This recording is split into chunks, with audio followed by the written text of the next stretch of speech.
Two APD officers indicted today for murder say a pair of key details prove they were justified in the shooting death of Dr. Maurice De Silva. The attorneys for officers Christopher Taylor and Krycia agree with De Silva's family attorney on most events from that night in 2019. They say multiple officers took the elevator to De Silva's floor in his condominium complex, and when they opened the door, they saw De Silva with his back towards them, holding a knife to his throat. Officers told De Silva to drop the weapon. They say he did lower it to the side, but it's what happened after that moment that the two sides disagree on, and that's where KXAN's Tahara Rahman takes us in depth. Was told repeatedly to drop the knife, and he did not. The officer's defense attorneys say Maurice De Silva then started walking toward the officers, knife in hand. They say officers Taylor and Krycia didn't shoot until De Silva was within 3 to 4 feet of them.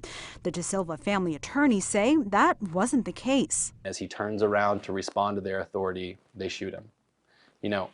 He didn't have a chance. Brad Vincent also says 911 callers told dispatch this was a mental health crisis and that officers should have either arrived on scene with a professional or handled the situation differently. But the officers didn't attack it like that. They didn't handle it like that.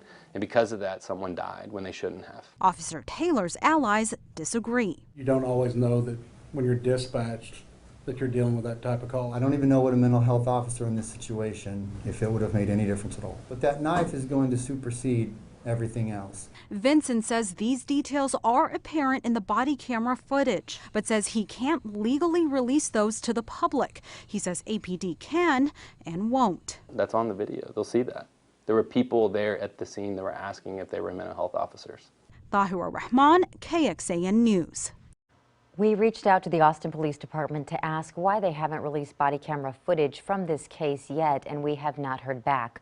Austin Police say Officer Krycia has been placed on paid leave until the conclusion of criminal proceedings. Officer Taylor remains on leave without pay in connection to his previous murder indictment.